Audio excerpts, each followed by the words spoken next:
All right, folks, this is an episode you've been waiting for, the big one. We've had some legendary guests on the show, from whiskey guru Charlie McLean to the brilliant Rachel Barry and even the adventurer Aldo Kane. If you've missed any of those, do yourself a favor, go and check them out right now. Actually, don't check them out right now. Listen to this episode right now, because today we're turning the spotlight on a true unsung hero of the whiskey world. That's right. The show today is just all about barley. Whoa, hold on, mate. You just rattled off a list of amazing guests and then dropped that the main event is barley? Seriously? Yeah, man. But, I can do that. It's our show. So anyway, welcome to another episode of Not Another Whiskey Podcast. I'm your co-host, as always, Mitch Beshard, and joining me on this combine harvester journey through today's episode is a man who sounds like he's always got a bit of barley in his mouth and isn't shy of putting on a pair of dungarees, Mr. Nicholas Polacki.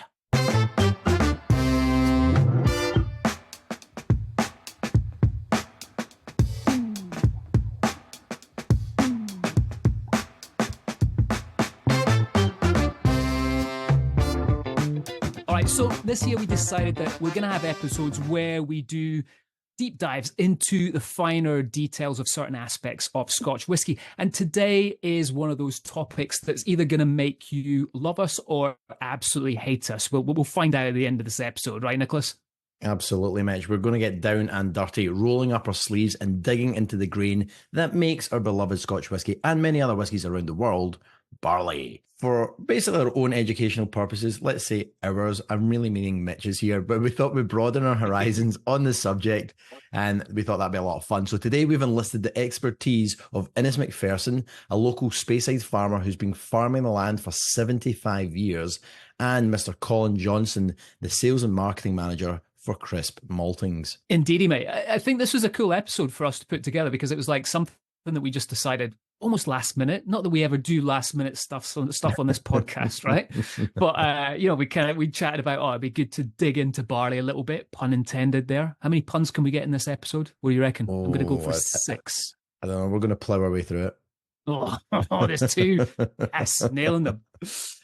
So we thought we'd kind of look into barley a little bit, just to educate ourselves more than anything, and hopefully you guys get some education on it as well as we go through this, right? 100%. So barley isn't just any grain. It's actually the backbone of our beloved Scotch whisky. So today we're going to explore its rich history, its role in whisky production, and some fascinating facts about this versatile crop.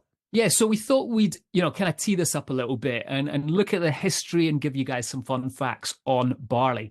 So barley has been cultivated for over 10,000 years, actually making it one of the oldest domesticated grains. We believe that ancient civilizations like the Egyptians, Mesopotamians, relied heavily on barley for not only food, but also drink. And in Scotland, barley is found a perfect home. It's a hardy grain that thrives in our cool, damp climate. That's one reason why it became so integral to our whisky production. Early records of Scotch whisky mention barley as far back as 1494, with Friar John Corr being commissioned by King James IV to produce the spirit at Lindores Abbey, as most of you guys probably know listening in. Classic bit of knowledge there on Scotch whisky with the 1494, right?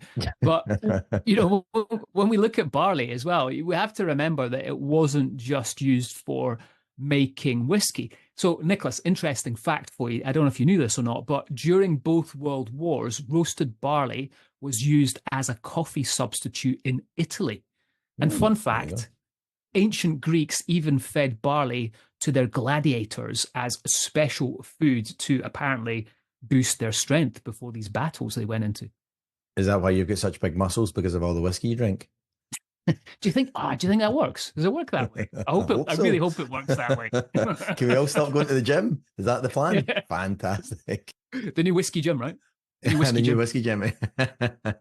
Well, let's not forget that barley is also packed with nutrients, really. So it contains essential amino acids, vitamin B, or vitamin B, you should probably call it, Mitch, magnesium, phosphorus, and iron. So no wonder it is considered so valuable.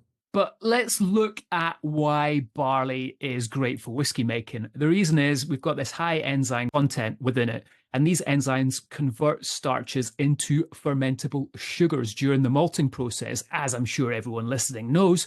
This obviously is a crucial step in producing the rich, complex flavors that we love in our whiskey, not just in Scotland, but all around the world. 100%. So speaking of production, did you know that modern Scotland, Mitch, produces over 1.3 million tons of barley annually, primarily for whiskey?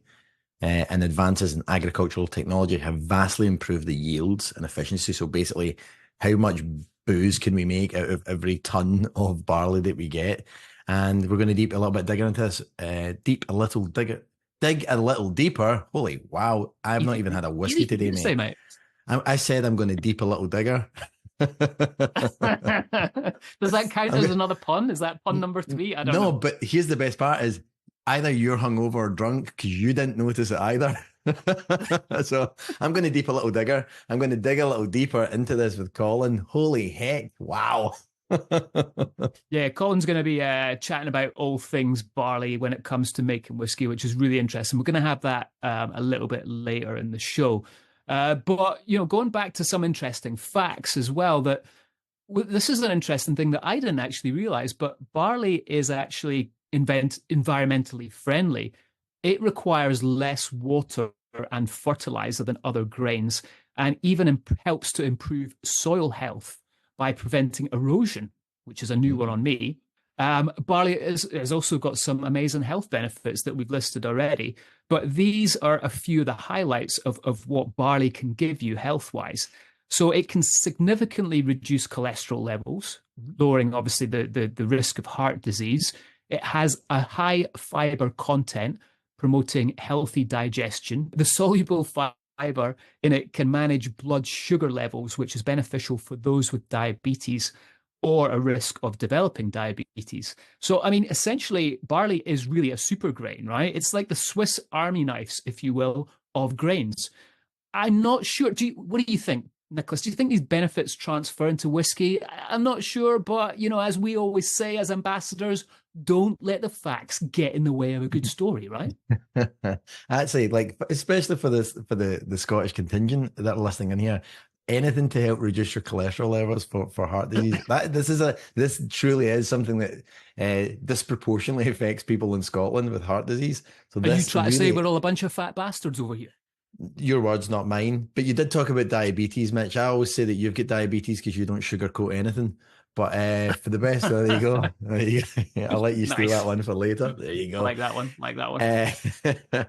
But yeah, I actually do eat barley as well. Like, it's great for soups. It's great for if you can't eat it, and it's, speaking myself, I do have high cholesterol, so I actively make steps to go and do that. And barley is a significant part of that journey for myself. So I'm not.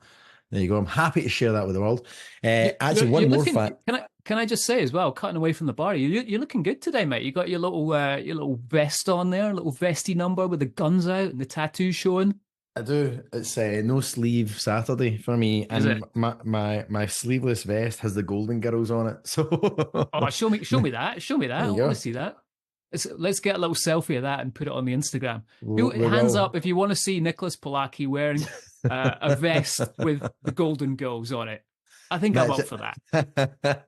I wore it for you, Mitch, just to say thank you for being my friend. Dun, dun, dun, dun. Nice. So one more fun fact about barley before we get on to our guest is that barley was among the first crops ever grown in space, right? So this experiment provided valuable insights into the agricultural practices beyond even our own planet. And the barley was sent up by Glenlivet. So barley truly is out of this world. Pun number 3. Is that a pun? I suppose that is a pun. That counts. Yeah, I'll give you that one. Okay, good. There you go. Right. So when we put this idea of this episode together, we didn't want it just to be us chatting about barley. We wanted to bring in some experts, as we said already. So I want to introduce you guys to a good friend of mine. It's a man who's been growing barley and farming in Speyside for the past 75 years, an absolute legend, a good friend of mine, Mr. Innes McPherson, who I sat down with this week for a chat all about farming barley and how he does it. All right, so I'm up at the farm with my good friend, Innes McPherson. Innes, welcome to the show, sir. Very happy to be here with you. Now, Innes and I go way back, not from farming, because I wouldn't know the first thing about farming. I may know how to switch on a combine harvester and maybe crash it into something that'll be about me, But you and I go way back because you have not only are you a farmer, you also do a little bit of shooting on the side and a little bit of archery and fishing with House of Malben, your other business, right? So that's how we met with Copper Cairn coming up here and bringing guests up here a while back. That is absolutely right. Yes. Yeah. So, Innes, how is the farming business right now? How's everything going for you? Farming business is okay, and I watch what I say. You never hear farmers saying it's really good. You won't get me to say that. Hey, we're all right in what we're doing. We're still problems with governments who don't understand farming particularly well. A lot of people who don't like farmers, I think. We're okay. Yeah.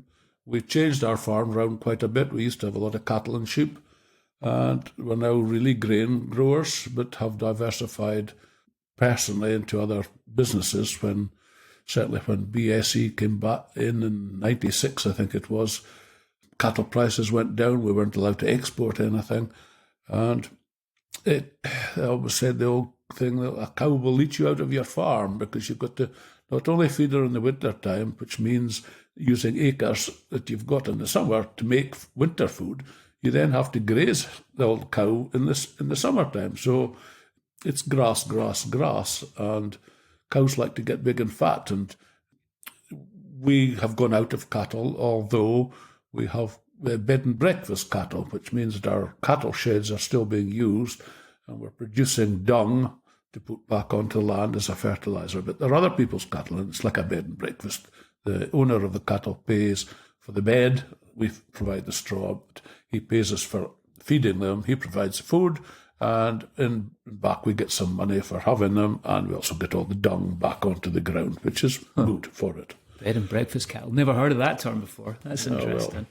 And I think, one of the interesting things that we talked about that I didn't know just before we started recording here, when we talk about your family history, and we talk about this a lot on the show, in that farmers were the original distillers in Scotland, and that was the case with yourself, right? Yeah, we have been farming in Babshire for as far back as it goes, I suppose. I think I might be some offspring of James McPherson, the freebooter, who was hanged in Banff Square in 16, whatever it was, I don't know, remember the date. And that clock tower is actually the one that's in Dufftown today. That was all taken up from Banff. And there's a song about it, and there's a true story. James McPherson was like a Robin Hood of Nottingham Forest direction. He robbed the rich and helped himself a bit and gave quite a lot to the poor as well. But he wasn't a bad lad. He was a good lad. He was a good breeder, I think. I think he had lots of girlfriends around about. Also, there was a pardon came from King James, and the officials in the square in Banff heard about the pardon, and they hung him 10 minutes before the horse rider came into the square. So that's poor James McPherson. But he had a few offspring before he got hung. But you said your heritage relates back to whiskey distilling as well, right? We would have come as a family. We'd have obviously been in Badenoch. All the McPhersons, the clan, comes from Newton Moor direction. But again, the James McPherson part is true. We had a hill farm up in Glenrinnes. We'd have been there for at least 400 years, probably. There's history back. I sold the farm again at the time of changing over, getting out of cattle. It's a hill farm. We did grow some barley up there, but it's too late. It's too high an altitude, really. And hit bad weather at the end of the September time. These gales come in the middle of the third week of September and shakes the barley. But we came down here in 1880. My great-grandfather, John McPherson, came here, and we set up. We've been here ever since. So we've farmed at Malben Mains since that time. Fantastic. So, I mean, the purpose of this is we want to talk about barley, right? We're a whiskey show here, and obviously you are the first part of making whiskey, which is incredible. So let's get into this a little bit. When we talk about barley, what are the main types of barley that you grow here, and what are the main types we're looking at right now within making Scotch whiskey? Right, because we don't have cattle, we are now producing malting barley. The whole thing, it is malting barley rather than a variety specially suited for feed. So you're asking the types of barley. There's winter barley and spring barley, but mostly spring barley is the stuff that the distillers are looking for. Get the nitrogen contents down for their making whiskey. So the answer to your question is winter and spring barley, and spring barley is into either malt barley or feed-in barley. And then when it comes to the different varietals, what are you growing right now? I know Concerto was a big one for a while. Is there particular strains that you're growing at the moment? Now on to Laureate, which is a cousin, I think, of Concerto. We grew Concerto barley for quite a few years. It was quite successful. It's quite early, nearly 10 days earlier than Laureate, but Laureate's a slightly heavier yielder. That's the variety we grow. The whole thing's in Laureate barley. And what determines you sowing that particular type? Is that coming from the distillers, the maltings, or is that based on what you predict is going to grow better that year? Farmers tend to sell their barley to merchants. I think it has to be 1,000-ton lot to actually deal direct with the maltsters. So we're still working with local merchants, and they are saying, grow. We will have a contract. We will give you a contract for so many tons of Laureate, or you can still go Concerto, I think, but I don't think they're looking for it quite so much. Gotcha. Okay. So, I mean, one of the things we talk about with, one of the things we don't talk about with whiskey is this idea of terroir, right? The soil quality, or the soil adding flavor to the barley to change it, to eventually give you this different taste in the whiskey. But for you, how does soil quality and climate impact barley cultivation? You know, what makes Scotland so good for growing barley, especially this part of the world? I think the main thing probably is the actual number of daylight hours we have up here. Remember, at this time of year, it's not dark very long, and you go to London and there's a big difference. So I think it's sunlight hours, you know, it allows the barley to carry out photosynthesis, and it just has a longer growing day, sunlight hours. Our grounds are very mixed up here. There's all sorts of, you know, if you go down to Marisha, it's very sandy and gravelly, and up here we're a bit more loamy kind of soil, and some, but we've got, on the farm, we probably have 5 different kinds of soil. There's peat and gravel and a bit of sand, but most of it's loam, sitting on top of a clay bed that we have to work around. But yeah. It's interesting you say that about the sunlight. You know, I mean, what we're getting into summer solstice right now, we're only a couple of weeks away, and I think last night I noticed it was about 10:30, pushing 11 o'clock when it started to get dark up here, and then it's light 3 a.m. again. It's pretty crazy. Tell me about it. But I think the other thing as well that I've noticed moving into Speyside is it seems to be a lot drier up here than down in when I was down in Edinburgh. Does that affect it? Does that work for you? Is that detrimental? We have to work around it. As everybody will remember, we've had a very, very wet winter and late wet spring. It held up cultivations. Normally we would be sowing barley maybe the 3rd week of March. We were well into April by the time we got started. There's a weather window there, and my son and I actually got going, and our early barleys are looking pretty good. The weather changed, it suits us fine. I don't want it all ready at the same time because there's only one combine man, and that's me, one combine. So it I don't want it all ripening together because it makes it rather hectic at harvest time. But kind of crazy right now. I mean, you mentioned that it was very wet, you know, over the winter. And right now, we're into the start of June, and it was 1 degree last night. So is that affecting it as well? I mean, it does. It won't grow too much in low temperatures, but it'll sit. It'll be all right if the weather comes okay. But I constantly watch the weather forecast, just for my own sake as much. I can't alter the weather, but I couldn't. It's okay. It slows it down.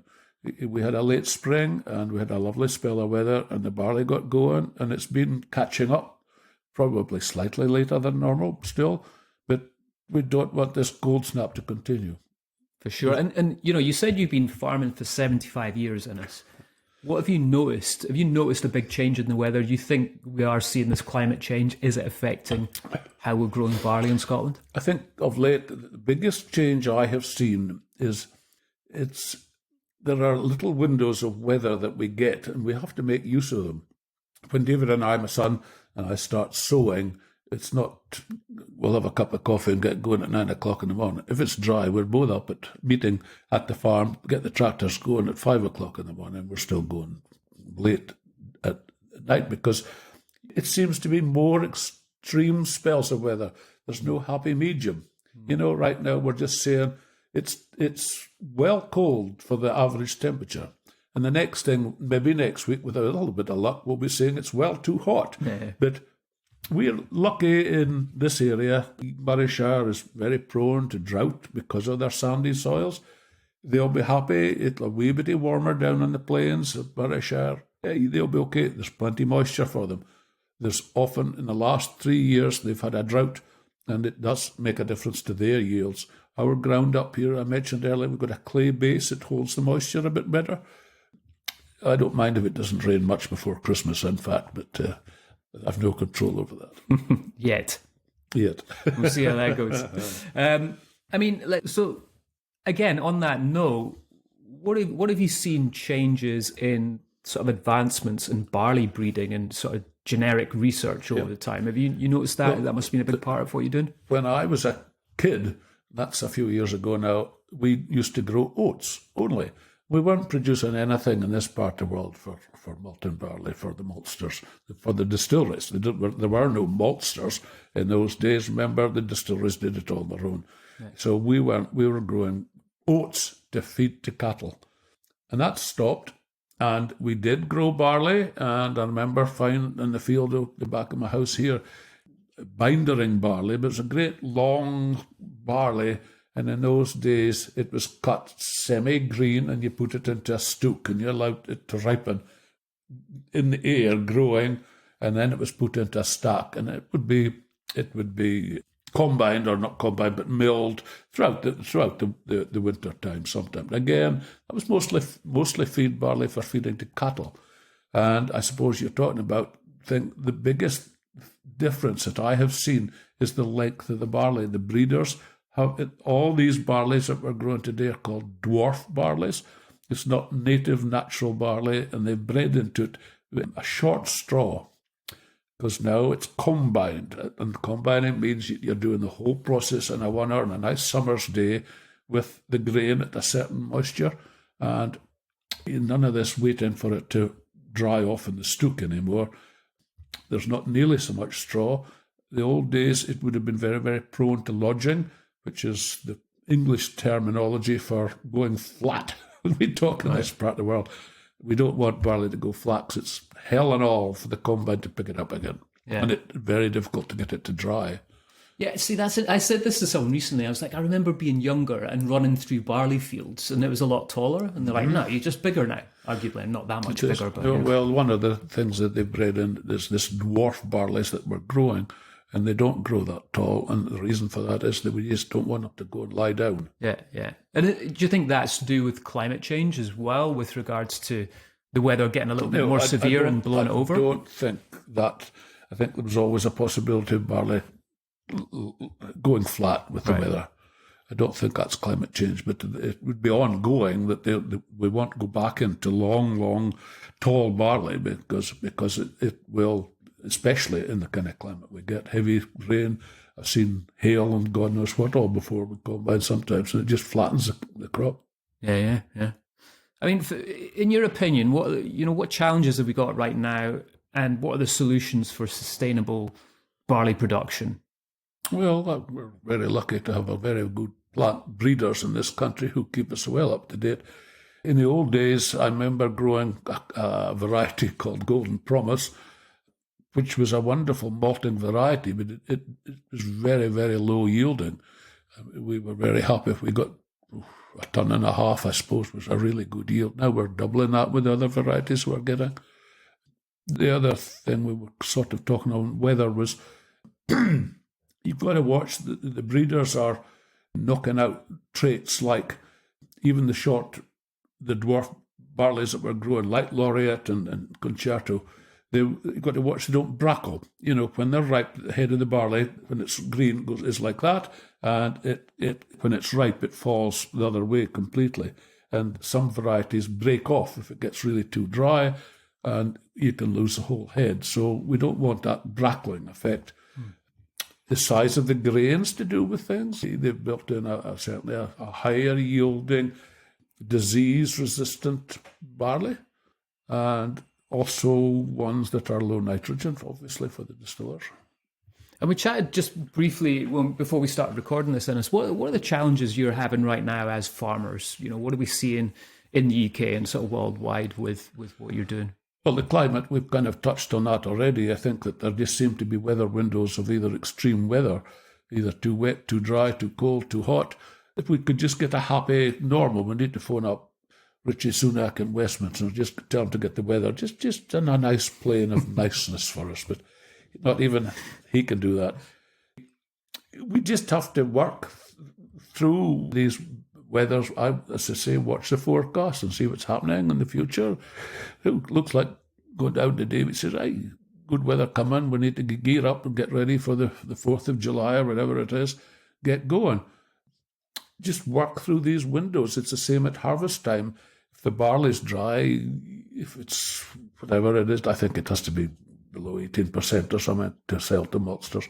We just don't stop. If it's nice and dry, and especially if the forecast in a few days is rain, we will just cut to suit to that. We'll cut everything that's ready. That's non-stop. We're quite happy working 24 hours a day. Yeah. And when you drive around Speyside, you see so many fields of barley. Yeah. In your opinion, is this all, whatever we see here up in Speyside, I'm assuming it's all going towards whiskey production, and you guys are quite lucky in that regard to have that on your doorstep here? No, there's still a few traditional farms about, remember, with cattle, so they're producing feed barley as well. Okay. Some farms up here don't sell any malting barley. Maybe traditionally our merchants and maltsters weren't all that popular with farmers. We were very good at rejecting barley and importing barley. We better maybe not speak too much about that. But And for you, how's, over your 75 years, how's technology and this sort of precision agriculture, I suppose, improved your job and made it easier and affected how you farm your barley? Again, Mitch, I think it's to do with weather windows. We need bigger machinery, bigger stuff than we probably need, really, but get the job done as quick as you can. So one thing, I go round in front of the drill machine, we talk about breaking in the ground. We're still traditional farmers. We're still mostly ploughing, and then like a harrow, break it up a bit. It's now a fancy thing. And then with a big drill machine behind. We just have to get on with it. There are better machines for the job today. In the old days, drill machines were they had a disc and you sowed the seed down. They weren't that precision orientated. It was about, we used to sow 200 weights of barley to the acre, and we can now cut it down to alter the sowing rate really much better. There's lots of different types of drills. Instead of disc drills, which are not particularly good if it's stony, because the disc will hit a stone and jump up and it leaves the seeds on the ground. We've gone away from that, really. We've got a different drill, a wee cultivator point in front, and it keeps the seed at a better level when you're sowing.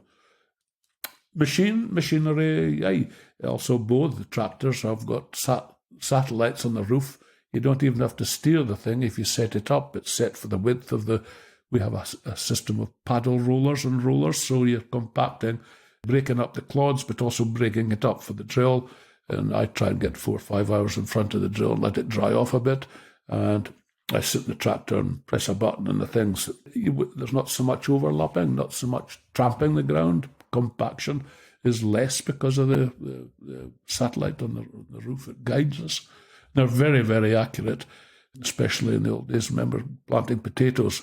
You started at one side of the field and you just worked your way across. Now you can go up the left-hand side, come down the right-hand side, meet in the middle, and it's millimetres that the satellite will guide you to. It's quite fantastic. So on that point, when do you think we're going to have automated farming? Do you think that's not far away? I mean, we've got AI going Not in my crazy lifetime, right now. I don't think. No? Yeah, it's not far. I mean, you can actually get that. Some of the scientific farms in England, I think, have unmanned machines. But yeah, I suppose we could get it. It probably will come. But what am I going to do? I'll be redundant. I'll have to go and. I don't know about that. Yeah. What do you think about Jeremy Clarkson's The Farm? You watched that? I watched Jeremy Clarkson. He's fantastic for agriculture. He's got himself into every single knot that's probably possible, but he's done more good for agriculture than a lifetime of our National Farmers Union. Wow. Honestly, his guy Caleb and his agriculture advisor have gone to number 10 Downing Street and met him, and they have raised the profile of farming and all its problems. I think I'm a great supporter. Brilliant. So just to wrap this up, Innes, what do you think? The relationship between farmers up here and whiskey, how's that kind of progressed? Do you reckon that's going to continue to have this synergy? I mean, it seems like it's kind of a very obvious one. Well, I think way back maybe 20, 30 years ago, there wasn't nearly so much whiskey being produced for a start. All the distilleries have doubled up, or there's been a lot of money spent in distilleries. They're looking for barley, looking for more barley. The maltsters, I believe, are even exporting malt to Europe. And I'm well aware that there are other countries, like India is now the biggest importer of whiskey in the world, overtaking France. There's huge markets out there for selling whiskey, so it can only be good for the farmers. If the maltsters are wanting the stuff, there's less chance of them rejecting it for various. And they've also, if barley's tight, they'll alter their specifications to suit us a bit. They're easier to deal with, I think, today than they were maybe 20 years ago. So that means you can charge more then. Demand's going up. The unfortunate bit in agriculture, we always allow our buyer to set the price, which I've fought all my life. We can't just say, it's expensive, you bought it yesterday, you got it £100 cheaper. It's £100 dearer today, and it doesn't work like that. We allow the buyers to set the price, which is pretty horrendous. And it's the same, really, in selling cattle in the old days. If you're dealing with a mart, it goes to, that's all right. But a lot of stuff was sold direct to killing houses or whatever, abattoirs, and they set the price. It's so much a kilo and whatever. Fantastic. Well, Innes, thank you so much for your time today. It's been fascinating. I think for our listeners, this is an aspect of whiskey that we never really sort of delve into is the farming part of it and looking at what you guys do to really start the whole production process. So thank you so much for all your hard work in keeping us in whiskey. Thank you very much for the interview. I hope I've helped people realise a little bit about growing barley.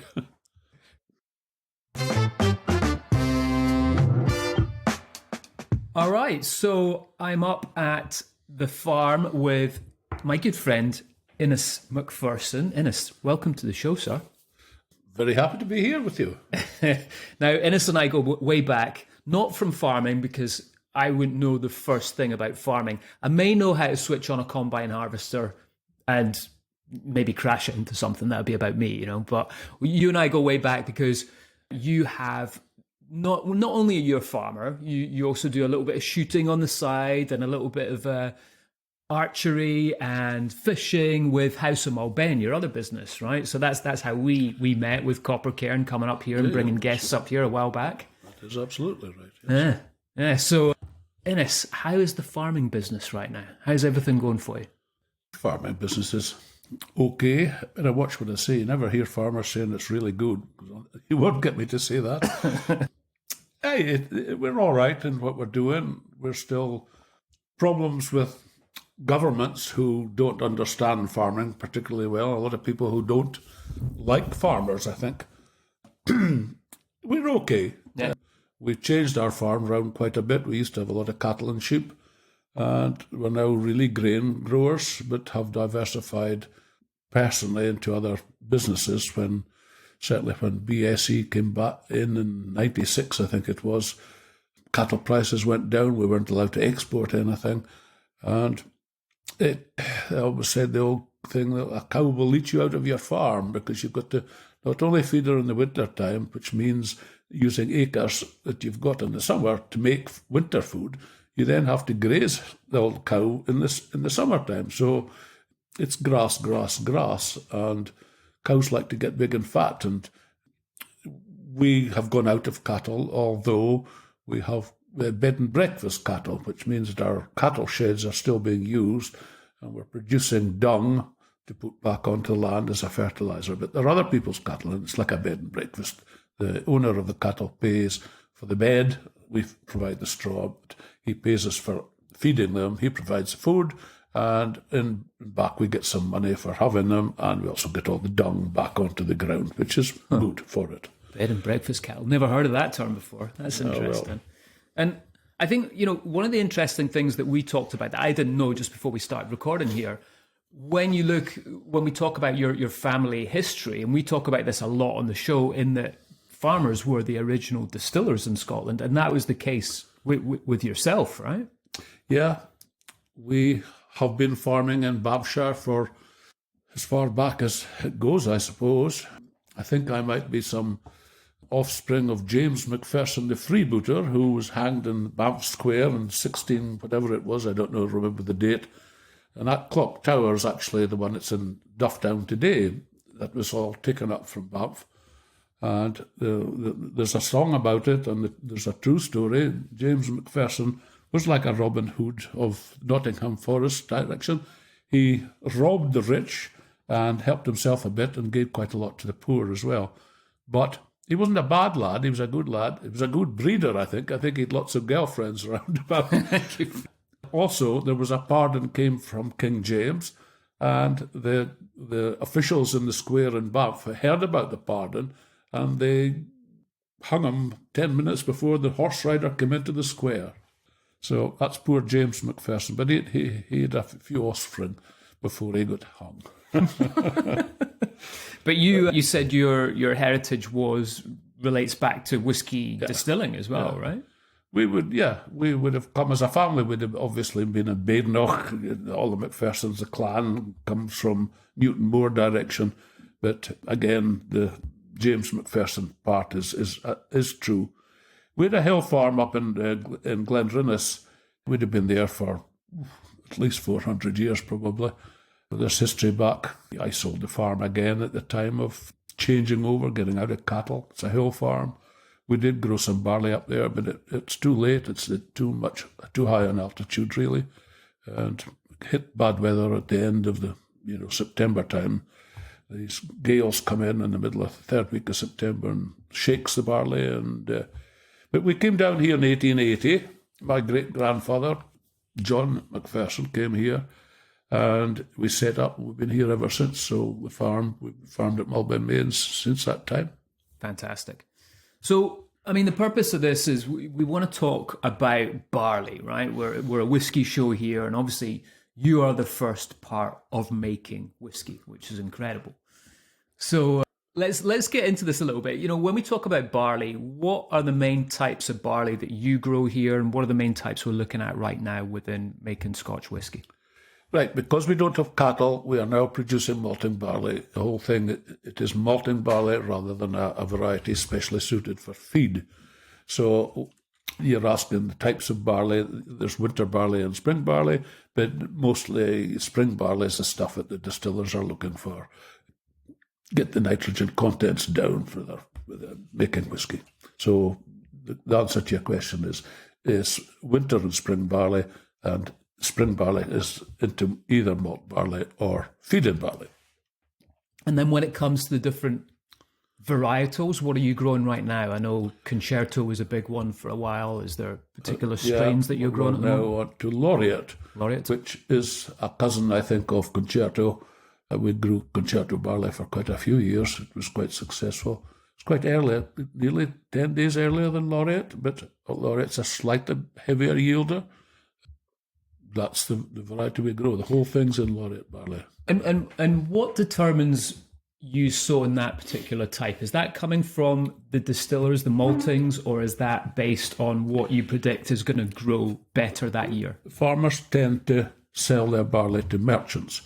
I think it has to be 1,000-ton lot to actually deal direct with the maltster. So we're still working with local merchants, and they are saying, grow, we will have a contract, we will give you a contract for so many tons of laureate, or you can still go concerto, I think, but I don't think they're looking for it quite so much. Gotcha, okay. So, I mean, one of the things we talk about with... one of the things we don't talk about with whiskey is this idea of terroir, right? The soil quality, or the soil adding flavor to the barley to change it, to eventually give you this different taste in the whiskey. But for you, how does soil quality and climate impact barley cultivation? You know, what makes Scotland so good for growing barley, especially this part of the world? I think the main thing probably is the actual number of daylight hours we have up here. Remember, at this time of year, it's not dark very long, and you go to London and there's a big difference. So I think it's sunlight hours, you know, it allows the barley to carry out photosynthesis, and it just has a longer growing day, sunlight hours. Our grounds are very mixed up here. There's all sorts of, you know, if you go down to Murrayshire, it's very sandy and gravelly, and up here we're a bit more loamy kind of soil, and some. But we've got on the farm we probably have 5 different kinds of soil. There's peat and gravel and a bit of sand, but most of it's loam, sitting on top of a clay bed. But we have to work around. But yeah, it's interesting you said that about the sunlight. You know, I mean, we're getting into summer solstice right now. We're only a couple of weeks away, and I think last night I noticed it was about 10:30, pushing 11 o'clock when it started to get dark up here, and then it's light 3 a.m. again. It's pretty crazy. Tell me about it. But I think the other thing as well that I've noticed moving into Speyside is it seems to be a lot drier up here than down in when I was down in Edinburgh. Does that affect it? Does that work for you? Is that detrimental? We have to work around it. As everybody will remember, we've had a very, very wet winter and late wet spring. It held up cultivations. Normally we would be sowing barley maybe the 3rd week of March. We were well into April by the time we got started. There's a weather window there, and my son and I actually got going, and our early barleys are looking pretty good. The weather changed, it suits us fine. I don't want it all ready at the same time because there's only one combine man, and that's me, one combine. So I don't want it all writing it together because it makes it rather hectic at harvest time. But kind of crazy right now. I mean, you mentioned that it was very wet, you know, over the winter. And right now, we're into the start of June, and it was 1 degree last night. So is that affecting it as well? I mean, it does. It won't grow too much in low temperatures, but it'll sit. It'll be all right if the weather comes okay. But I constantly watch the weather forecast, just for my own sake as much. I can't alter the weather, but I couldn't. It's okay. It slows it down. We had a late spring and we had a lovely spell of weather, and the barley got going, and it's been catching up, probably slightly later than normal still, but we don't want this cold snap to continue. For sure. And you know, you said you've been farming for 75 years in this. What have you noticed? Have you noticed a big change in the weather? Do you think we are seeing this climate change? Is it affecting how we're growing barley in Scotland? I think of late, the biggest change I have seen is there are little windows of weather that we get, and we have to make use of them. When David and I, my son, and I start sowing, it's not, we'll have a cup of coffee and get going at 9 o'clock in the morning. If it's dry, we're both up at meeting at the farm, get the tractors going at 5 o'clock in the morning. We're still going late at night because it seems to be more extreme spells of weather. There's no happy medium. You know, right now we're just saying it's well cold for the average temperature.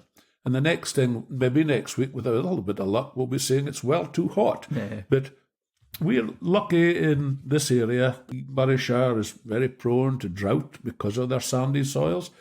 They'll be happy. It'll be a wee bit warmer down in the plains of Murrayshire. Hey, they'll be okay. There's plenty of moisture for them.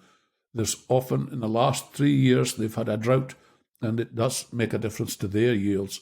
Our ground up here, I mentioned earlier, we've got a clay base. It holds the moisture a bit better. I don't mind if it doesn't rain much before Christmas, in fact, but I've no control over that. Yet. Yet.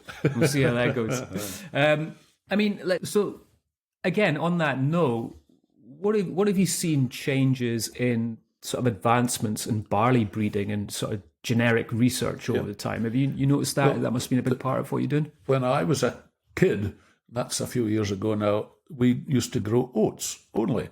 We weren't producing anything in this part of the world for malting barley, for the maltsters, for the distilleries. There were no maltsters in those days. Remember, the distilleries did it all on their own. Right. So we were growing oats to feed to cattle. And that stopped. And we did grow barley. And I remember finding in the field at the back of my house here, bindering barley, but it was a great long barley. And in those days, it was cut semi-green and you put it into a stook and you allowed it to ripen in the air, growing, and then it was put into a stack. And it would be combined, or not combined, but milled throughout the winter time sometime. Again, that was mostly feed barley for feeding to cattle. And I suppose you're talking about the biggest difference that I have seen is the length of the barley. The breeders all these barleys that we're growing today are called dwarf barleys. It's not native natural barley, and they've bred into it a short straw, because now it's combined. And combining means you're doing the whole process in a 1 hour on a nice summer's day with the grain at a certain moisture, and none of this waiting for it to dry off in the stook anymore. There's not nearly so much straw. The old days, it would have been very, very prone to lodging, which is the English terminology for going flat. We talk in this part of the world. We don't want barley to go flat, because it's hell and all for the combine to pick it up again. Yeah. And it's very difficult to get it to dry. Yeah, see, that's it. I said this to someone recently. I was like, I remember being younger and running through barley fields, and it was a lot taller. And they're like, no, you're just bigger now. Arguably, I'm not that much bigger. But, well, one of the things that they've bred in is this dwarf barleys that we're growing, and they don't grow that tall. And the reason for that is that we just don't want them to go and lie down. Yeah, yeah. And do you think that's to do with climate change as well, with regards to the weather getting a little bit more severe and blowing it over? I don't think that. I think there was always a possibility of barley going flat with the weather. I don't think that's climate change, but it would be ongoing that we won't go back into long, tall barley because it will, especially in the kind of climate we get, heavy rain. I've seen hail and God knows what all before we combine sometimes, and it just flattens the crop. Yeah. I mean, in your opinion, what challenges have we got right now, and what are the solutions for sustainable barley production? Well, we're very lucky to have a very good plant breeders in this country who keep us well up to date. In the old days, I remember growing a variety called Golden Promise, which was a wonderful malting variety, but it was very, very low yielding. We were very happy if we got 1.5 tons, I suppose, was a really good yield. Now we're doubling that with other varieties we're getting. The other thing we were sort of talking on weather was you've got to watch the breeders are knocking out traits like even the dwarf barleys that we're growing, like Laureate and Concerto. You've got to watch they don't brackle. When they're ripe, the head of the barley, when it's green, is like that, and it when it's ripe, it falls the other way completely. And some varieties break off if it gets really too dry, and you can lose the whole head. So we don't want that brackling effect. The size of the grains to do with things. They've built in certainly a higher yielding, disease-resistant barley, and also ones that are low nitrogen, obviously, for the distillers. And we chatted just briefly before we started recording this, Dennis. What are the challenges you're having right now as farmers? What are we seeing in the UK and sort of worldwide with what you're doing? Well, the climate, we've kind of touched on that already. I think that there just seem to be weather windows of either extreme weather, either too wet, too dry, too cold, too hot. If we could just get a happy normal, we need to phone up Richie Sunak in Westminster and just tell him to get the weather just in a nice plane of niceness for us. But not even he can do that. We just have to work through these weathers. As I say, watch the forecast and see what's happening in the future. It looks like going down to David says, good weather come in, we need to gear up and get ready for the 4th of July or whatever it is, get going. Just work through these windows. It's the same at harvest time. If the barley's dry, if it's whatever it is, I think it has to be below 18% or something to sell to maltsters. We just don't stop. If it's nice and dry, and especially if the forecast in a few days is rain, we will just cut to suit to that. We'll cut everything that's ready. That's non-stop. We're quite happy working 24 hours a day. Yeah. And when you drive around Speyside, you see so many fields of barley. Yeah. In your opinion, is this all, whatever we see here up in Speyside, I'm assuming it's all going towards whiskey production, and you guys are quite lucky in that regard to have that on your doorstep here? Well, there's still a few traditional farms about, remember, with cattle, so they're producing feed barley as well. Okay. Some farms up here don't sell any malting barley. Maybe traditionally our merchants and maltsters weren't all that popular with farmers. We were very good at rejecting barley and importing barley. We better maybe not speak too much about that. But, And for you, how's, over your 75 years, how's technology and this sort of precision agriculture, I suppose, improved your job and made it easier and affected how you farm your barley? Again, Mitch, I think it's to do with weather windows. We need bigger machinery, bigger stuff than we probably need, really, but get the job done as quick as you can. So one thing I go round in front of the drill machine, we talk about breaking in the ground. We're still traditional farmers. We're still mostly ploughing, and then like a harrow, break it up a bit. It's now a fancy thing. And then with a big drill machine behind. We just have to get on with it. There are better machines for the job today. In the old days, drill machines were they had a disc and you sowed the seed down. They weren't that precision orientated. It was about, we used to sow 200 weights of barley to the acre, and we can now cut it down to alter the sowing rate really much better. There's lots of different types of drills. Instead of disc drills, which are not particularly good if it's stony, because the disc will hit a stone and jump up and it leaves the seeds on the ground. We've gone away from that, really. We've got a different drill, a wee cultivator point in front, and it keeps the seed at a better level when you're sowing. Machinery, aye. Also, both the tractors have got satellites on the roof. You don't even have to steer the thing. If you set it up, it's set for the width of the... We have a system of paddle rollers and rollers, so you're compacting, breaking up the clods, but also breaking it up for the drill. And I try and get 4 or 5 hours in front of the drill, let it dry off a bit, and I sit in the tractor and press a button and the things. There's not so much overlapping, not so much tramping the ground. Compaction is less because of the satellite on the roof. It guides us. They're very, very accurate, especially in the old days. Remember planting potatoes? You started at one side of the field and you just worked your way across. Now you can go up the left-hand side, come down the right-hand side, meet in the middle, and it's millimetres that the satellite will guide you to. It's quite fantastic.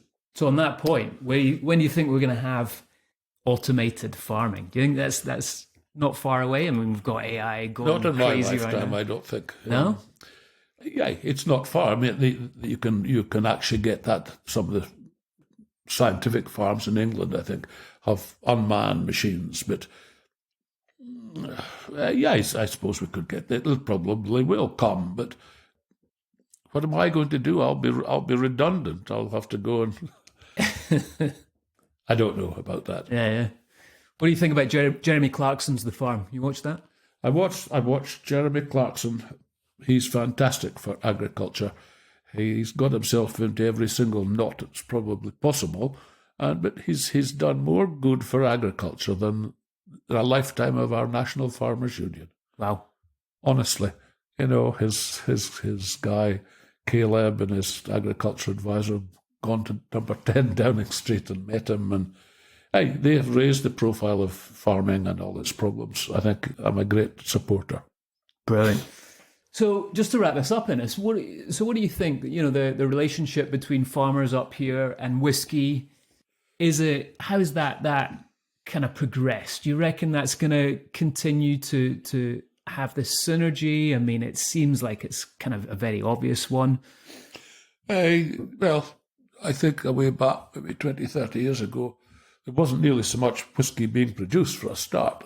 All the distilleries have doubled up, or there's been a lot of money spent in distilleries. They're looking for barley, looking for more barley. The maltsters, I believe, are even exporting malt to Europe. And I'm well aware that there are other countries, like India is now the biggest importer of whiskey in the world, overtaking France. There's huge markets out there for selling whiskey, so it can only be good for the farmers. If the maltsters are wanting the stuff, there's less chance of them rejecting it for various. And they've also, if barley's tight, they'll alter their specifications to suit us a bit. They're easier to deal with, I think, today than they were maybe 20 years ago. So that means you can charge more then. Demand's going up. The unfortunate bit in agriculture, we always allow our buyer to set the price, which I've fought all my life. We can't just say, it's expensive, you bought it yesterday, you got it £100 cheaper. It's £100 dearer today, and it doesn't work like that. We allow the buyers to set the price, which is pretty horrendous. And it's the same, really, in selling cattle in the old days. If you're dealing with a mart, it goes to, that's all right, but a lot of stuff was sold direct to killing houses or whatever, abattoirs, and they set the price. It's so much a kilo and whatever. Fantastic. Well, Innes, thank you so much for your time today. It's been fascinating. I think for our listeners, this is an aspect of whiskey that we never really sort of delve into is the farming part of it and looking at what you guys do to really start the whole production process. So thank you so much for all your hard work in keeping us in whiskey. Thank you very much for the interview. I hope I've helped people realise a little bit about growing barley.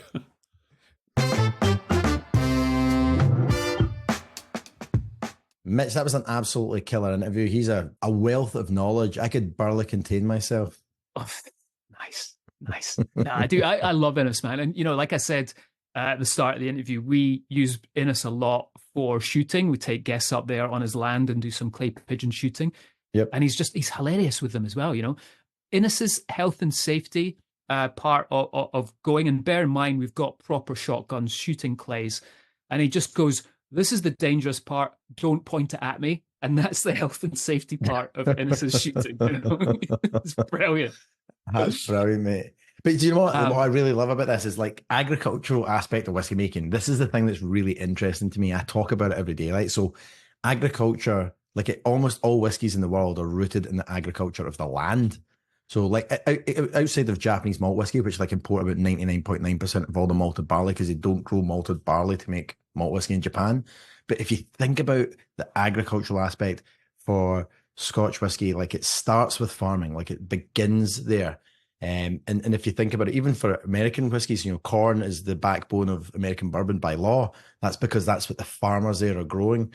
So it's really, really cool to kind of hear from Innes, and that chat really highlights to me just how impactful every aspect of whiskey making really is in farming and how it starts in the fields and in the hands of farmers. Absolutely, mate. It's a great point. And I think when you think about it from that regard as well, it's such a simple ingredient, obviously a key ingredient, but it passes through so many hands of so many people to get us from essentially grain to glass, right? 100%. And the next interview that you took on actually expands on this and the importance of this, the effects of floor maltings, which are the traditional old school way of doing it, versus kind of industrial maltsters, and understanding the importance that these maltsters on an industrial level really play in the scalability and sustainability of growth for the industry. Indeed, mate. And this was really cool because I reached out to our good friend, Mr. Brendan McCarran, shout out to him. Asked him if he knew anyone from a maltings that would be great to come on the show. And he put me directly in contact with Colin Johnston, who is from the Crisp Maltings. Whoa. So I'm going to interrupt you right here. So you do know that his name's Colin, right? Because I gave this interview a listen before we got to the editing floor here, and you call him fucking Chris all the way through this interview. So what was going on there, mate? I do it.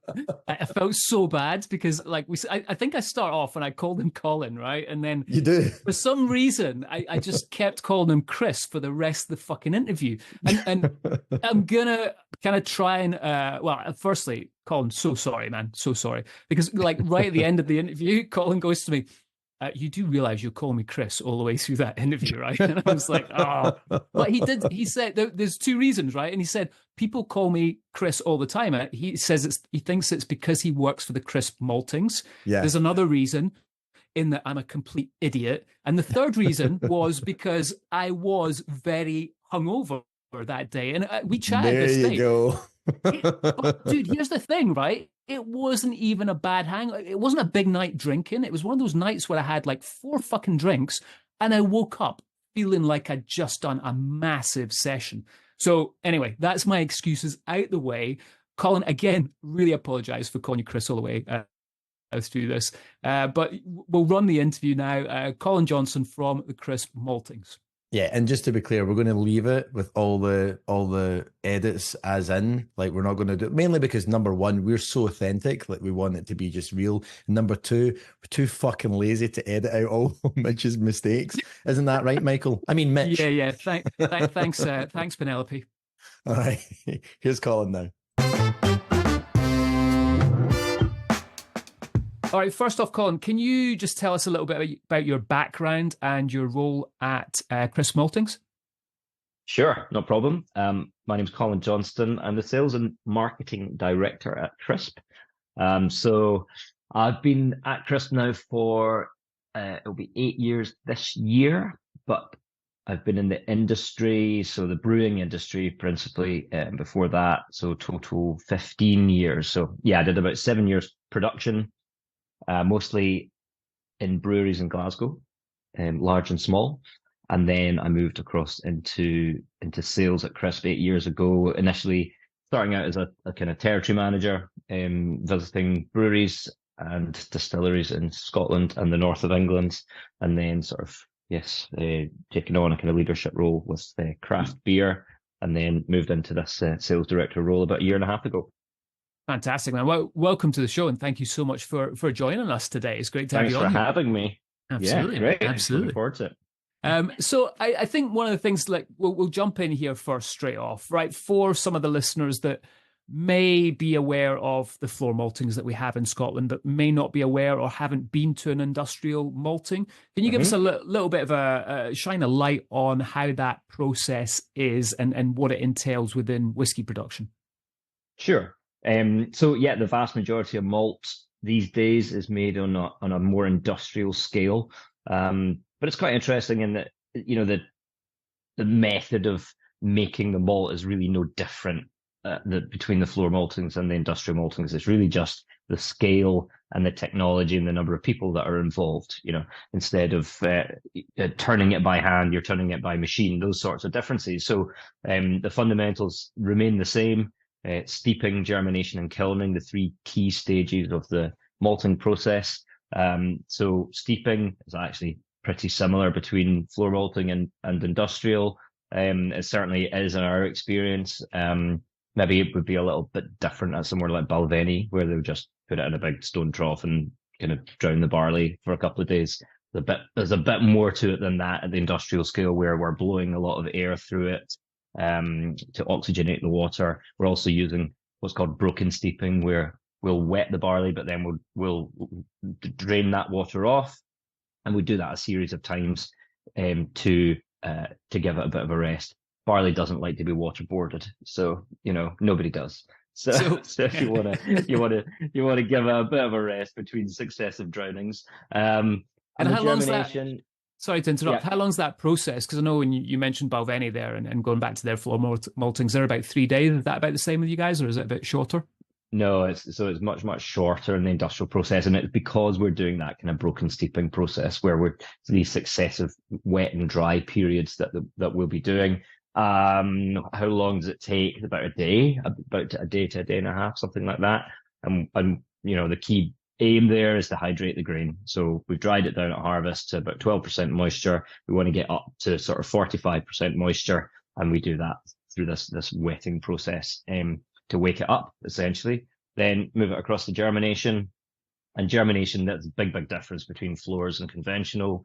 On a floor, it's all spread out. It's maybe about 8 inches deep, something like that, on a stone floor.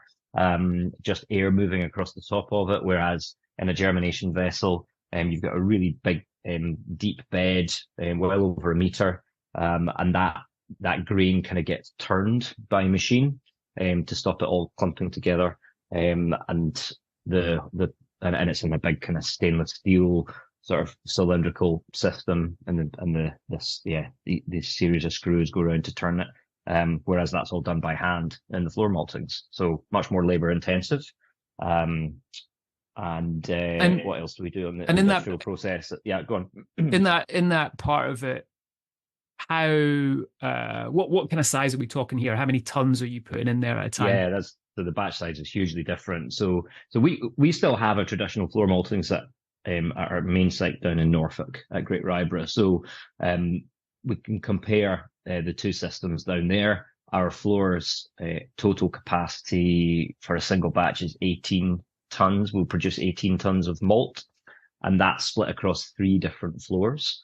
And then on the big system at Port Gordon, for example, which is our main Scottish site up in Speyside, we're doing batch sizes of something more like 200, 220 tons.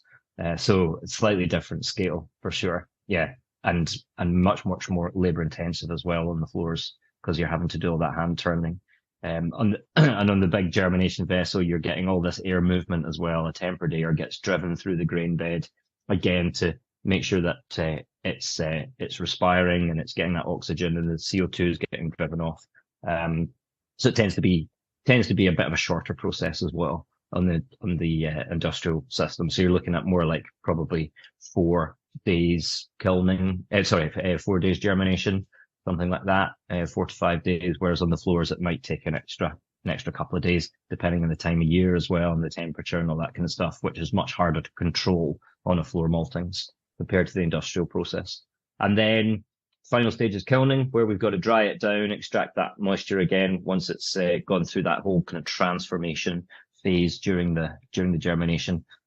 Kilning, typically on a floor kiln, it could be 2 to even 3 days, because it's a natural draft system. You know, those pagoda roofs that we all love on distilleries, nothing to do with distilling. That was the kiln for the maltings when everyone had a maltings, and that's the shape of that roof creates a natural venturi effect, and that's how we get the air driving through the grain bed for the kilning on a floor kiln. And then, but the big industrial system, a bit like the germination vessel, huge amounts of air being driven through it, heated air. And it just therefore takes much less time. So those are kind of the fundamental differences. So size, technology, labor are the big kind of differentiators, I would say. And it's interesting that you said you have floor maltings. Like I didn't realize that. And that kind of surprises me. Why do you guys have floor maltings if you're doing this on an industrial level? Yeah. So, I mean, as a business, we go back over 150 years. The company was founded in the 1870s down in Norfolk. And at one time, our site at Great Ryborough there was the largest floor maltings in the world in the sort of early 1900s. And certainly, then after the Second World War, we started to modernize and introduce, modern technology. But we always kept the floors. And, as a percentage of our total production, it's like less than 1%. But there are so few left. We think that it's a wonderful way to preserve a tradition, an art form, I would say. It's a great way to train maltsters as well. It's a bit like the difference between operating a craft sort of brew kit or a small distillery versus big industrial distillery where you're sat behind computer screens. You're hands on. So you're really learning the process and really understanding what's happening to that grain, because you're manipulating it, you're turning it, you maybe couching it, which is where you pile it up to increase the temperature. You're controlling the temperature and all these kind of different, there's much more intervention. So I think it's a great way to learn how to malt. But we tend to use it now also for our kind of slightly more esoteric barley varieties. So we've kind of taken a lead in the UK on reviving old heritage barleys, which, might date back to, in Chevalier's case, for example, 1820, Hannah's 1840, Plumage Archer 1905. So these much older barley varieties require longer germination. They require more time and attention. So the floor malting is a great way to work these barleys as well. And then the final reason is that we get a lot of demand for bespoke batches as well, which is fantastic. It's a fantastic way to partner up with our customers. So somebody might want a batch of malt done from a specific farm, or again, it might be a specific variety, or just a specific specification, even, a specific color, but they're only looking for that kind of 18 tons or whatever it is. So we work with a lot of breweries and indeed some distilleries as well to do that sort of thing. And it's just fantastic to have it and to show people, whenever people come to visit the maltings, the floors is always the thing that kind of blows them away. And they're like, wow, this still exists. Yeah, it's amazing to see it, isn't it? Yeah. Are you completely mad? But I love the fact you guys do that. That's great to hear. And then let's talk some figures here, Chris. So on a yearly production, how much are you guys running out? How much are you making of malted barley per year, roughly? Yeah, so in the UK, we are round about, what are we? We're about 210,000 tons, something like that. And then we have maltings in Poland and Germany as well, which adds another, doubles up pretty much on that. So, but in the UK, we have 4 maltings, and it's round about that kind of 200,000 ton mark. Yeah, which is a fair chunk of malt. Yeah. That's crazy. So let's chat about your relationships with whiskey companies then. I'm assuming they're pretty tight. You have great relationships with most of the whiskey sort of companies around the UK and in Scotland. But how does that conversation go when they come to you, ask for malted barley? I'm assuming there's a lot of chat about specifications, like they want something particular for their unique production. You just mentioned the floor maltings. But how does that conversation go when they're talking about their desired whiskey profiles that they want? Yeah, so I think it depends on what type of distilling company they are. This sort of more traditional and larger distilling groups have slightly simpler requirements, I guess. Everybody's kind of using pretty much the same barley variety these days in Scotland. So the dominant variety just now is Laureate. So it needs to be an approved variety that we're using. So there's a specific list of varieties that get maintained by the Malting Barley Committee, which is run by the Maltsters Association, and new varieties come and go as well, but that list is really, really important. So it's got to be an approved variety. Yes, it's got to meet a kind of host of specifications. And I mean, the number one kind of thing when it comes to distilling really is how much alcohol you're going to get out of the malt. So we talk about the PSY, the predicted spirit yield. And that's a number that everybody kind of lives and dies by. That's very, very important. How the malt processes through their plant as well is really important. So again, that's kind of around specification. And then they're going to be looking for potentially, specific times a year where they're going to take the malt in, or specific delivery schedules. So there's all these kind of things that get discussed. When it, and that's true for all distilleries, but especially the bigger ones. Some of these bigger distilleries could be consuming a couple of 100 tons of malt, a week. I mean, some of them are even, larger than that. So it's, keeping up with that kind of demand requires a lot of careful coordination in terms of logistics and whatnot. So there's all these sorts of things need to be figured out. I think when it comes to this kind of newer, smaller distilleries, they are all looking for something maybe a little bit different. So that's quite fun. That's been a really kind of fun part of my job actually over the past 8 years, is working with the kind of the independents, and that conversation could start even a couple of years before they build the distillery. So we're actually starting to think well before they even do a spirit run. What kind of whiskey are they wanting to make? So that could be around, again, barley variety or provenance. So, a distillery like Holyrood, for example, has been a really kind of fantastic partner of ours, where they've really run with using specialty malts and heritage barley varieties. So that's something that we spoke about well before they even started distilling. The same goes for Portofleet, for example, in Edinburgh, where we do a single farm estate barley for them. And so, to get that set up does take time. You've got to go out, you've got to find a farmer, you've got to encourage them to grow a specific crop. And then we've got to think about the whole kind of supply chain. Where do we store the barley? How, when do we malt it? How much storage are they going to have at the distillery? That sort of thing. So it can get really detailed, it can get really geeky, and it can get really passionate as well. Those are the conversations I love having, because if it's just about price, then it's really, it gets a bit boring. It gets a bit boring and kind of falls back on this idea in other parts of the world where malt is a commodity. And it's not. At Crisp, we certainly don't view it as a commodity, because there's so much more to it than that. The distillers are really, really engaged and passionate market to work with, really are. So. Fantastic. It's an interesting. I want to go back to you mentioned different barley varietals there, right? And I think this is it's probably a subject that's been a sort of heated debate over a few whiskey geeks table for a long, long time now. Talking about does barley varietals have an impact on the flavor of Scotch whiskey? I've heard so many people say it doesn't.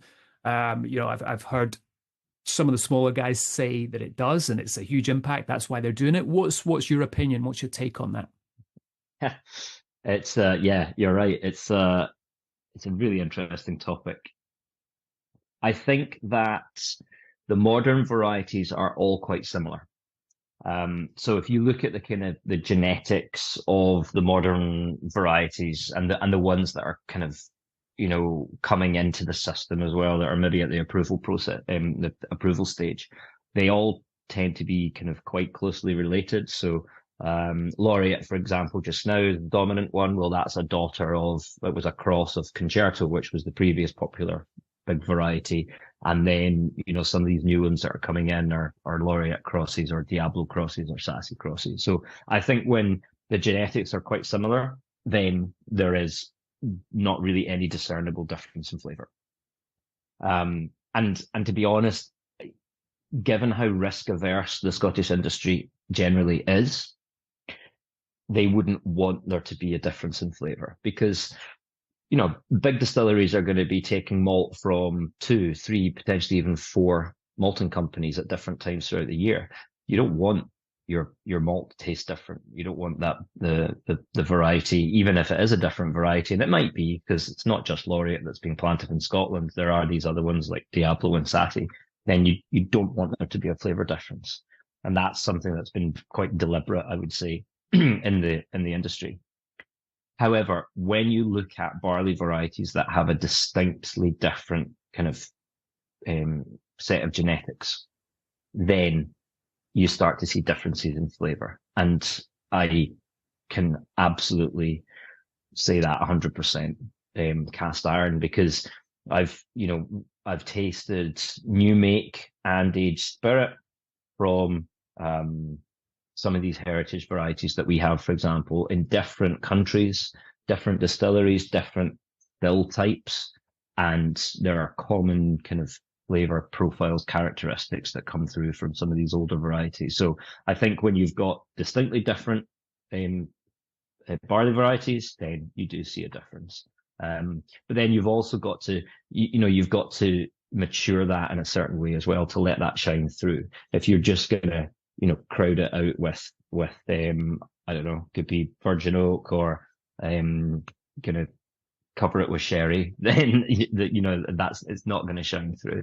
But it's definitely there. I mean, talk to any distiller and about the days of Golden Promise, for example, then it's it was a distinctly different barley variety.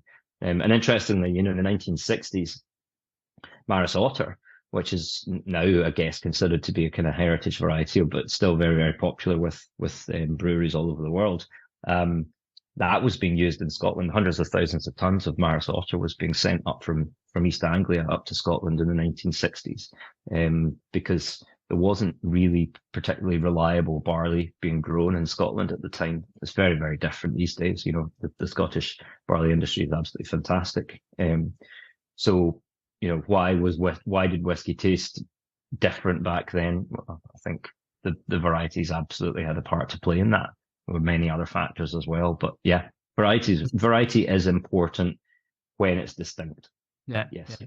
And going back to the Maris Otter thing, I noticed on your website you've got a really nice sort of 3-episode YouTube video on the whole thing, which you guys should check out. It's really cool to see someone going into that much detail about barley. It was very interesting for me, being a whiskey geek, obviously.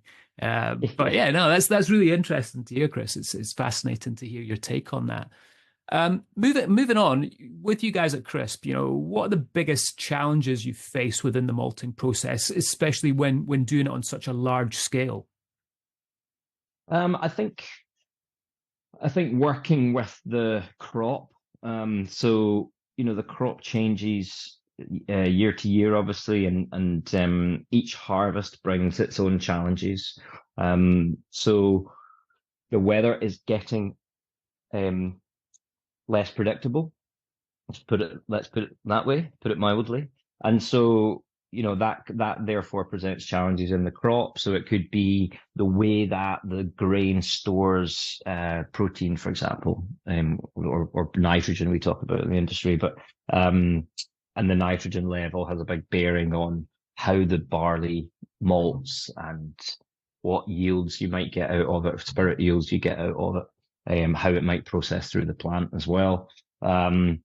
So it's all about controlling. It's about taking something from nature, which is variable, and producing a consistent product. That is really the art and science of maltings. And customers absolutely want consistency. Absolutely, that makes perfect sense. You don't want your spirit yield to be up and down, and you don't want your process time to be different week to week in a distillery. So these things are, controlling consistency is the big challenge, and we've got lots of different ways that we can manipulate our process to produce those consistent results out the other end. So some of those things I was talking about, that modern technology and the more industrial maltings that you don't have in the floor maltings. So the way that you wet the barley, how long you wet it for and how long you have those dry periods, how much air you put through it, the temperature that you do all of that, and the moisture, control of the moisture, all these sorts of things, your kilning profile as well. All these things have an impact on producing that consistency. I think that's the big challenge ultimately. Fantastic. And on that point, when you're talking about sort of innovations that have helped you guys, is there any big things that have come online recently that's had a wow factor that's really improved that aspect of it? Or is there something in the pipeline that's gonna really push it forward? Oh, that's a good question. I think the technology that we have right now has been fairly consistent for the past few decades. It's kind of incremental kind of improvements. It could just be the way that maltings are designed to optimize airflows and water usage and these sorts of things. The basics have always been the same with malting. You're controlling time, temperature, and moisture, and that's really it. So I don't know. I don't think there's going to be great technological kind of leaps forward in terms of controlling those parameters. I think the big kind of area for development and is going to be how do we make maltings more efficient from an energy perspective? Those are the things that are probably going to be the wow factor moving forward, and those are the solutions that we need as an industry. To decarbonize and for everybody to be on the sustainability journey that they need to go on. So I think the way that we build maltings in the future is going to be different, specifically around the energy sources and how we use energy, and how do we do that in the most efficient way. And on that point, what have you guys been doing at Crisp to go down that road of sustainability? Yeah, so it's a huge topic in the industry, and I think in every industry. We're producing malted barley for distilling and brewing. Those are luxury items, well, certainly whiskey is, and it's really important that as a sector we all move to a much more sustainable future where we can continue to enjoy whiskey and for it to be, a guilt-free, I think is probably the way I would put it, So at Crisp, we have aligned with the Scottish Government commitments and the SWA commitments around being a net zero business by 2045. And how do we do that? So, people will have heard, if they're kind of into sustainability, about the different scopes. So scope 1 and 2 is kind of everything that happens within your own business, and then scope 3 is kind of outside of your control. So when it comes to malting barley, 60% of the carbon footprint comes from the agricultural side. It's coming from what's happening on the farm. So that's our scope 3. And so that's where we've started as a company. We're really looking at what can farmers do and how can we help farmers to reduce their carbon footprint. The big areas kind of for development is really around nitrogen use efficiency when it comes to fertilizers. So to produce the scale of crops that need to be produced to feed the world and in cereals, they need to use fertilizer. But is that fertilizer being used appropriately, efficiently? So I think that's a really big one.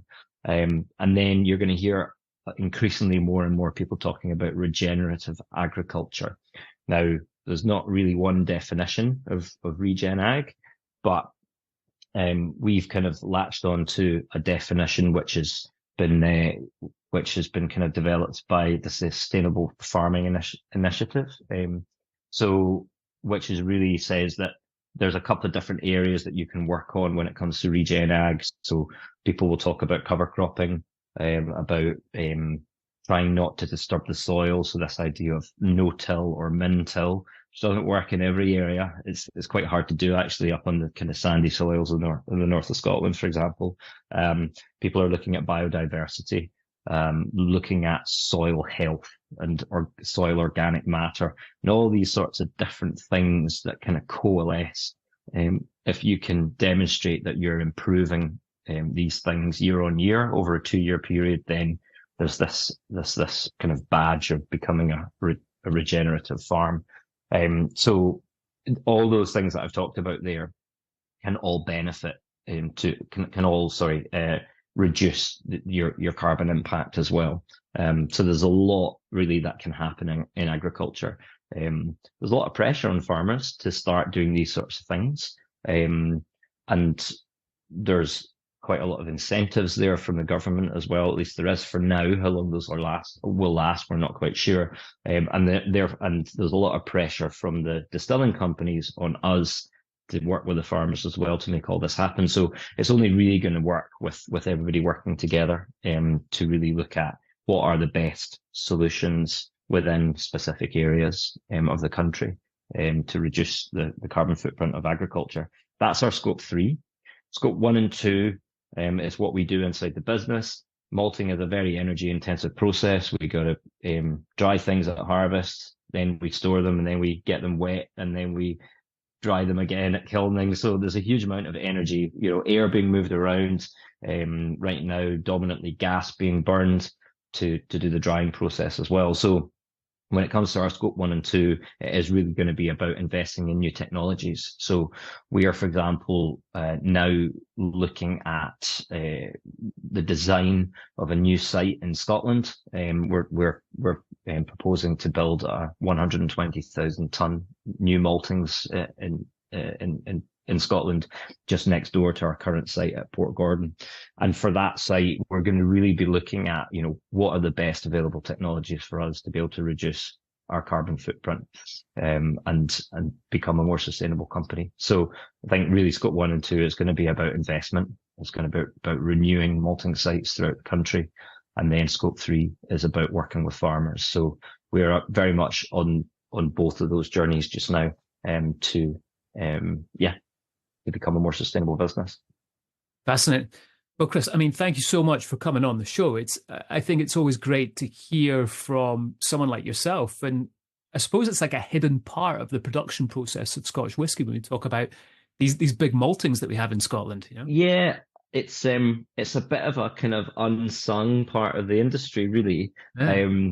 I, as a whiskey fan, I love following brands and trying different things and going to visitor centres, and it does. But also, as somebody who works for a malting company, when I go around a visitor centre and they talk a lot about barley, and then all of a sudden, miraculously, then we're on to mashing, and they completely forget to talk about this process. That if between the field, between the farm and the distillery, that if it didn't happen, you couldn't make whiskey. You can't make whiskey without the malting process. And it was easier to show it when every distillery had a maltings. But now, it's the vast majority of malt does come from industrial maltings. So they are kind of hidden away. But it's hugely important, not just obviously for what we do in terms of transforming the barley into malt, but also the relationship, the kind of the crucial link that we have in the chain between the customers and the farmers. And I think that's a hugely important part of it as well. We have the power to bring those two sides together to try and understand each other and try and understand each other's kind of needs and wants. I think that's a really important role that we also play.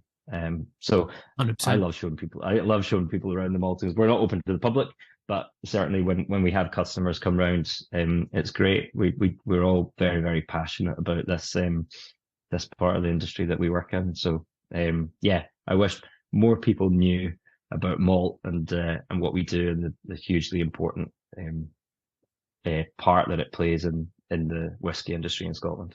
Absolutely. Well, I'll give you a shout next time I'm up in your neck of the woods. I'd love to come around and see Absolutely. it. I've been to the one at Port Ellen before, but when I went to the Port Ellen one, it was like 2005. So I'm assuming everything's kind of changed in a big way since then. So I'd love to come up and see it at some point. And, hopefully you and I can eventually hang out for a dram.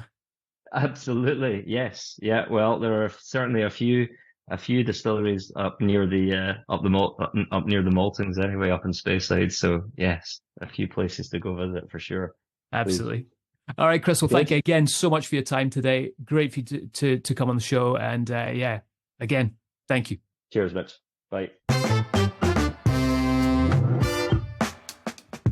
Mate, that was great to listen to. And perhaps there's one of the things that can stood out to me is I think there's sometimes, especially people who've never seen behind the curtain of whiskey making, they've got that romanticized view of everything, but there's a stigma around anything that feels a little more commercialized when it comes to the Scotch whiskey making process. And I think that interview really cut through a lot of that, just to show how important the maltsters like Crisp, like Simpsons, Bayers, Thomas Fawcett and Sons, etc., how important they are to the entire process and the future as we continue to grow out malt whiskies worldwide, and the importance that these UK-based maltsters have. I'd arguably say that floor maltings are steeped in tradition, and that perhaps controversially or not, I think that they're perhaps slightly unnecessary addition to what we sometimes see at distilleries. I hate to say this, but it's just it's lovely to see a floor malting, but in reality, almost every floor malting now is decorative, because it really accounts for very, very little of the actual malted barley used at the distilleries. Do you think that's fair? Well, yeah, I mean, it is. We've got a handful, maybe 2 or 3 distilleries now in Scotland that do everything 100% on the floor maltings. For tiny production, all right. Yeah, Kilhoman on Isla is one of the ones that I can think of. And then the other one is Dunfail up in Speyside. I think there's maybe another one. Springbank, I'm not sure if they're still 100% floor maltings or not. I think they might have changed, but I remember back in the day, they definitely were. But yeah, I mean, to your point, I love to see it, right? And for me, it should still be there because we need to see how traditions are and how it was made back in the day. And back to Colin's comment about the fact that they still have it at their maltings is great. I didn't realize that until I interviewed them. But yeah, I mean, there's definitely a romantic side about seeing a floor maltings in action, and I still hope that continues. Yeah. But then there's the other part of it. People who are like, oh, it's great to see the floor maltings. Absolutely, but you have to understand that without industrial maltings, we wouldn't have all the single malt that we have today, and you wouldn't have the access to it because we wouldn't be able to produce enough physically. It would be impossible, right? I agree. And like having worked, like the number one thing I always said when I worked for Balvenie as well, people would come and see the floor maltings and be like, wow, I can't believe you do all of this. And I would always be transparent and be like, this accounts for about 5 to 10% of all the malted barley that we actually use at this distillery. But that to me is one of the most beautiful floor maltings that I've been on, because it is lovely to see that kind of handmade approach to whiskey making. But I think not just with malting, I think that there are distilleries that are leaning into that hand-on approach even outside of the malting process, like Benromach, for example. I think that continues to have a very much like handmade feel to me. That's one distillery that I was thinking about. It's like outside of floor maltings, where are people really hands-on? There's not a lot of automation. They're looking, feeling, smelling, tasting, touching like that. That gives me like the hope that although there are parts of the whiskey making process that will always be automated to some degree, it really is human touch that matters. It really is that hands-on expert approach to whiskey making that really you only get with time. Like you don't, even it's you mentioned Mr. McCarran earlier. He talked really much. I remember him telling the story about the smell of I think it was strawberry yogurt was an aroma that he used to pick up when he was walking through certain distilleries, and it wasn't until he worked at certain other distilleries that flagged that as a very key nosing an aroma to pick up to know that you were doing the right thing. So I think it's cool. Like that's it. Like everyone's on their journey, but that human touch to me, I think for whiskey making is invaluable. Yeah, no, totally. And I think that's the great thing about this craft movement that we're seeing in Scotland now. A lot of these distilleries, and I just mentioned Dunfale, classic example of still doing things the old school way. They are producing a small amount, but they're doing it all themselves, which is kind of great to see. Guys, hopefully you enjoyed that episode. That's, I always think it's interesting when we do these deep dives, and, Nicholas and I dick around a lot, and hopefully you enjoy that aspect of the podcast. But sometimes we do want to educate you a little bit. Hopefully we are kind of doing that along the way in the other episodes. But, I know we talk a load of shite and tell jokes and take the piss out of each other. But, we do like to get down and dirty and get kind of deep into certain aspects of it. If you do like this episode, let us know. We'll post about it on Instagram or drop us an email, however you guys want to contact us. But as always, thank you so much for listening. We do appreciate it. We love all you guys, and we'll see you next time. And bye.